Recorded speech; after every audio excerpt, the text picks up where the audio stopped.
Et par rapport à l'époque où vous étiez au Cahier, il y a eu d'autres critiques de l'époque qui sont passées aussi à la mise en scène. Est-ce que vous avez l'impression effectivement d'avoir quelque chose de commun dans la façon de voir le cinéma et dans la façon de vous exprimer avec Pascal Canet ou Jean-Louis Comolli, enfin les gens de votre génération?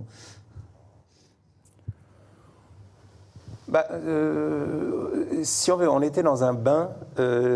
C'était une époque, bon, comme je viens de le dire, très théorique, très théoricienne. C'est-à-dire qu'il y avait c'était une époque où il y avait de grands penseurs, Mais quand on fait des films, de grands philosophes, de grands théoriciens. Moi, j'ai connu personnellement Roland Barthes, par exemple, comme Téchiné, qui était un ami. Bon, évidemment, c'était quand même très stimulant, mais c'était pas quelque chose qui nous précipitait forcément vers la pratique du cinéma.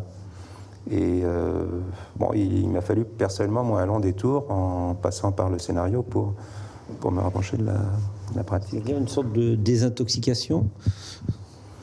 Je provoque là. Oui, ou enfin, il y avait un risque de dessèchement, d'ailleurs, qu'on a fui un petit peu, enfin, que les Cahiers ont fui un petit peu dans la précipitation politique, puisque il y avait aussi quand même une teinture gauchiste très forte qui font d'ailleurs que les Cahiers sont un petit peu égarés à un moment. Voilà. J'ai souvenir de ce qu'avait dit Truffaut, qui était de la génération d'avant au Cahier, qui disait et dire qu'un jour des gens écriront sur le cinéma sans avoir vu l'aurore de Murnau. Oui, on en est un peu là. Oui. Alors justement, par rapport à aujourd'hui, où il faut avaler une histoire du cinéma beaucoup plus importante que ceux qui ont fait des films il y a 50 ans, évidemment, est-ce qu'il est encore nécessaire d'avoir cette idée du cinéma, d'avoir des référents et des références pour pouvoir tourner, ou est-ce qu'effectivement on peut se dire que sur les 220 films longs métrages qui se font en France aujourd'hui, il est probable qu'il y ait un pourcentage non négligeable de ces 220 cinéastes qui n'aient pas vu l'aurore de Murnau? Non, mais tout dépend de ce qu'on attend des films aussi. Je ne sais pas si Luc Besson a vu l'aurore de Murnau, ça n'empêche pas de faire des films. Hein. Enfin, bon. Mais par ailleurs, bon, si c'est vrai du cinéma que effectivement, comment dire, votre génération a besoin peut-être d'emmagasiner plus de culture quantitativement parlant que notre génération. Qu'est-ce qu'il faut dire des gens qui s'attaquent à la littérature alors, parce que quand même, c'est plus vieux, oui. C'est plus vieux. Oui, mais le temps on n'est pas obligé d'avoir lu Eschyle pour écrire des pièces de théâtre, mais enfin, c'est pas plus mal quand même. Je pense souvent à cette phrase de Faulkner qui disait, je crois que c'est dans une lettre à un écrivain black américain qui devait être Richard Wright, je crois, je ne sais plus. Enfin, il disait en tout cas, convenez avec moi que la bonne littérature, c'est-à-dire celle qui dure, parle de la souffrance de tout le monde, de n'importe qui, et non pas du souvenir qu'on a de la sienne propre. Bon, c'est un point de vue, mais ça veut dire qu'il y a une bonne littérature et que la bonne littérature, c'est celle qui dure. Voilà. Parce que la phrase d'avant, on peut dire aussi que c'est parfois en se regardant le nombril qu'on est universel. Et que peut-être que Woody Allen n'a jamais été aussi universel qu'à l'époque où il parlait que de lui. Je ne crois pas du tout que Woody Allen se regarde le nombril, je ne crois pas du tout. Bon, Annie Hall, Manhattan, enfin bon. Non, il se connaît bien, mais enfin, je crois qu'il connaît bien aussi le... D'accord. Je ne crois pas que quelqu'un qui se regarde le nombril peut être capable d'avoir fait un film comme Le Rêve de Cassandre, qui est pour moi son plus beau film, même si c'est son plus méconnu. Et voilà. Pascal disait que lui était plus dans les mots et vous plus dans les images, a priori, s'il fallait trouver. Est-ce que du coup, lorsque vous écrivez ensemble, les dialogues sont plus pour Pascal, ou est-ce que finalement vous avez cette tentation-là aussi à ce moment-là? Pour l'avenir, je ne peux pas dire, je ne sais pas. Pour Je pense à vous, oui, il y a plus de dialogues qui sont écrits par Pascal que par moi. Il a plus de talent pour ça. Moi, j'écris des dialogues qui sont plus fonctionnels, donc parfois ça va. Et puis parfois, quand il faut quelque chose d'un peu plus surprenant, il vaut mieux s'en remettre à lui.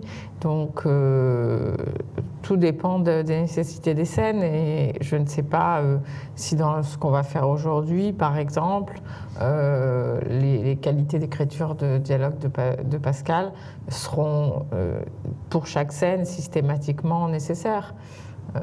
Peut-être que mes dialogues iront très bien sur certaines scènes, et puis que sur d'autres, il faudra que ce soit lui. Mais c'est sûr que les dialogues ne sont ni mon goût ni mon fort. En revanche, c'est très forte pour les didascalies. Voilà. Pour les Didascalie.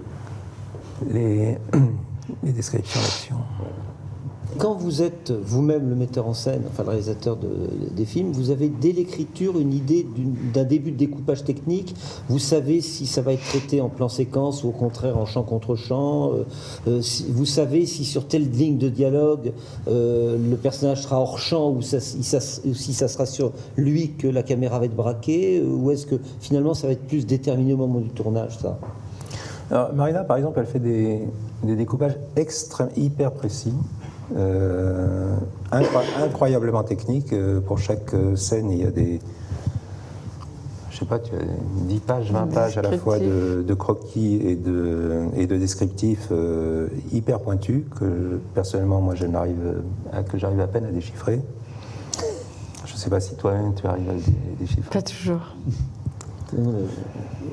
Moi, je fais en général le découpage. Je sens admiratif, là. Ah oui, je suis très admiratif de ça, mais très.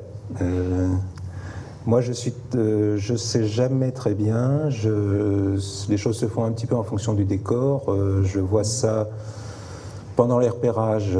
On fait déjà avec mon assistante une espèce de délimitation, disons, des champs très grossièrement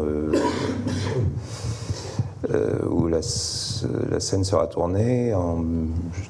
J'évoque parfois l'idée qu'il y aura un champ contre champ, ou alors on va le faire en plan séquence, enfin des choses comme ça. Et puis en général, le découpage proprement dit se fait plutôt dans l'espace, la veille du tournage, enfin des choses comme ça. Ma première expérience, c'est-à-dire avec mon premier film, le montage a été un moment atroce. Mais tous les cinéastes disent ça, qu'ils s'arrachent les cheveux au premier montage. Et qu'après, ils rattrapent le coup, mais que... Oui. Non, c'est-à-dire le montage est toujours une chose très très douloureuse pour moi, mais vraiment très douloureuse. Est-ce que vous voyez les plans que vous n'avez pas tournés qui vont vous manquer ou... Oui, je vois tout ce qu'il faut jeter à la poubelle déjà, et tout ce qui ne fonctionne pas. Et donc, quelquefois, on a l'impression d'avoir sauvé d'un cheveu une scène ou un film ou le rythme de quelque chose.